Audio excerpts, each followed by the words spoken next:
कळवण तालुक्यातील सांस्कृतिक नगरी अभोणा येथे गुढीपाडवा आणि मराठी नूतन वर्षाचं जल्लोषात स्वागत करण्यात आले। अभोण्यातील रणरागिणी या महिलांच्या सामाजिक मंडळाकडून विविध कार्यक्रमांचं आयोजन यावेळी करण्यात आलं होतं। अभोणा गावातील विविध स्तरावर उल्लेखनीय काम करणाऱ्या महिलांचा सत्कार मंडळातर्फे करण्यात आला होता।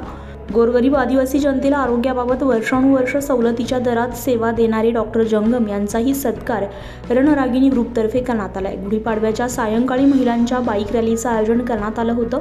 यावेळी गावातील चौकात रॅलीचे स्वागत करण्यात आले। तसेच ढोल ताशा आणि बँडच्या सुमधुर गाण्यांवर महिलांनी नाचण्याचा आनंद देखील लुटलाय। बाईक रॅलीमध्ये सहभागी महिलांनी नारी शक्तीचा जागर करत बेटी पढाओ बेटी बचाओचा नारा देत सामाजिक संदेश यावेळी देऊ केलाय।